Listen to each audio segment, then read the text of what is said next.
Pemirsa, kini kami kembali hadir untuk menjumpai Anda dalam Berita Lampung bersama saya, Tika Rana. Sejumlah berita aktual dan informasi menarik lainnya telah kami siapkan untuk Anda. Berikut berita utama pagi hari.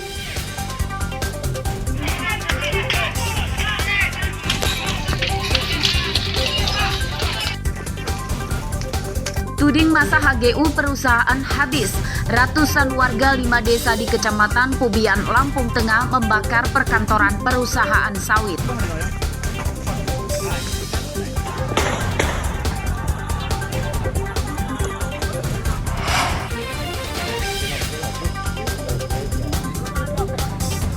Seorang pengendara motor tewas dianiaya oleh begal motor di Waikanan.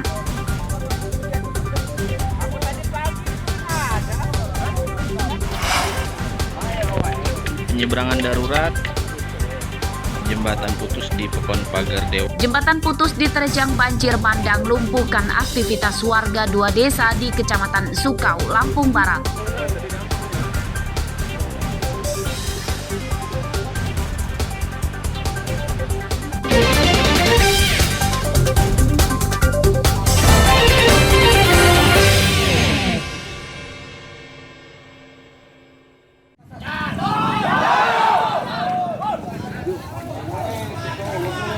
Kerusuhan terjadi di dalam lingkungan perkantoran perusahaan perkebunan sawit PT Gunung Aji Jaya, Kecamatan Pubian, Lampung Tengah, Sabtu siang. Ratusan orang dari 5 kampung di Kecamatan Pubian membakar gedung dan merusak fasilitas kantor perusahaan PT Gunung Aji Jaya. Warga melengkapi diri dengan berbagai senjata tajam dan kayu. Polisi di lokasi yang bersiaga kewalahan meredam amuk massa. Tidak ada korban jiwa dan luka dari pihak polisi maupun massa dalam kerusuhan ini. Menurut polisi, kerusuhan ini dampak dari beredarnya berita hoaks atau berita bohong terkait habisnya masa hak guna usaha atau HGU PT Gunung Aji Jaya yang mengelola lahan lebih dari 400 hektar. Massa berupaya merebut lahan tersebut. Padahal HGU PT Gunung Aji Jaya telah diperpanjang sejak 2015 lalu hingga tahun 2040 mendatang. Dapat bahwa HGU tersebut masih syah karena sudah diperpanjang pada tahun 2015 dan masa waktu berakhir pada tahun 2040 dan diberikan penekanan kepada seluruh jajaran Forkopimcam untuk mengedukasi masyarakat bahwa berita-berita tersebut adalah hoax atau berita bohong. Bahwa HGU tersebut telah diperpanjang dan syah. Minggu siang, suasana di lokasi kerusuhan sudah terkendali dengan dijaga ratusan personil polisi bersenjata. Polisi telah memeriksa 9 saksi untuk menangkap dalang kerusuhan tersebut. Hari Susanto melaporkan dari Lampung Tengah.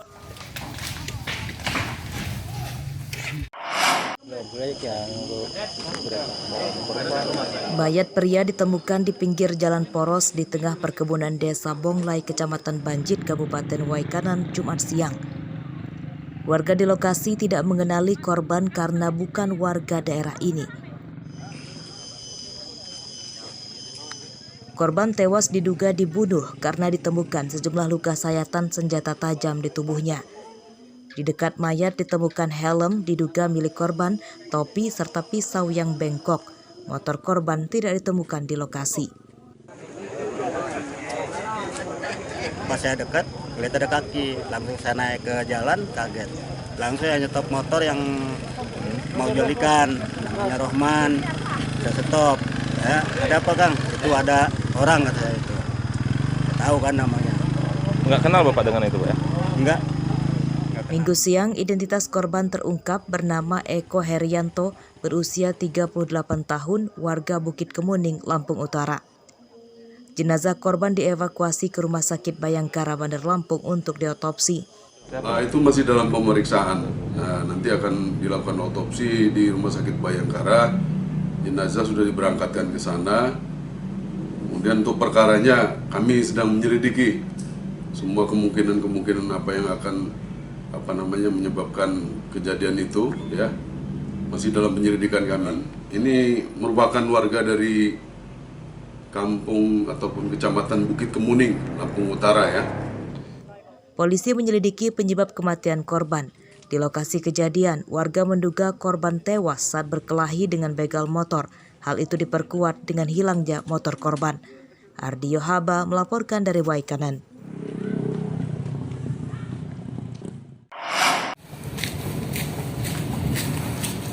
Kawanan pencuri motor di Lampung kian merajalela. Minggu dini hari, rumah Jumli Safarudin yang merupakan mertua Kapolres Lampung Selatan AKBP Edwin di Kelurahan Labuhan Ratu, Kecamatan Kedaton, Bandar Lampung disatroni pencuri motor. Tak tanggung-tanggung, pelaku menggasak 3 motor sekaligus dari garasi samping rumah Jumli.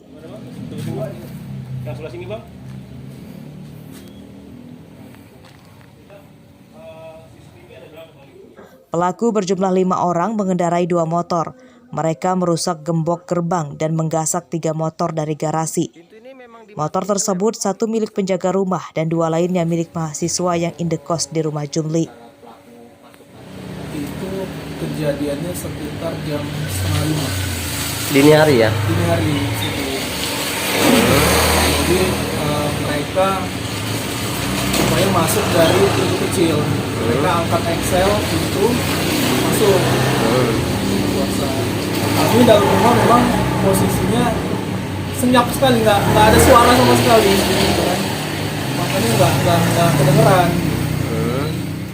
Pencurian 3 motor di rumah mertua Kapolres Lampung Selatan itu telah dilaporkan ke Polresta Bandar Lampung.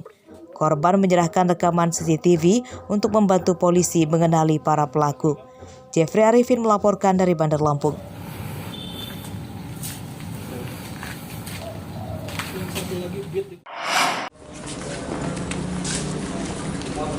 Seorang ojek daring bernama Wahyudi Firdaus, warga Labuhan Ratu, Bandar Lampung, Sabtu malam ditangkap polisi sektor Kedaton karena membuat laporan palsu kehilangan motor.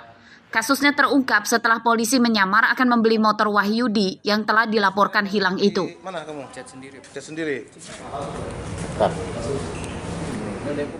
Wahyudi membuat laporan palsu untuk mendapatkan uang dari perusahaan asuransi.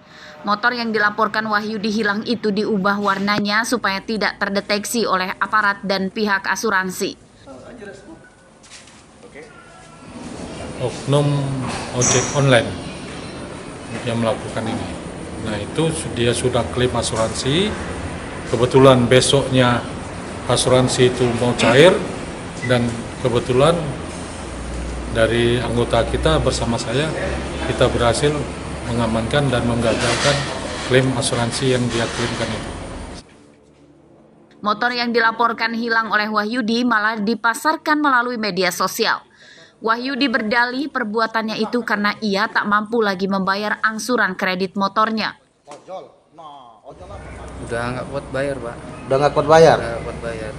Jadi buat laporan palsu ternyata kehilangan motor ternyata enggak? Iya. Nah, sudah itu motornya rencananya mau dijual kemana? Ke orang Bandar Lampung atau ke luar Provinsi Lampung? Orang Pringsewu katanya ngomongnya. Orang Pringsewu? Iya. Udah sering nggak ngelakuin seperti ini ya? Belum, baru ini.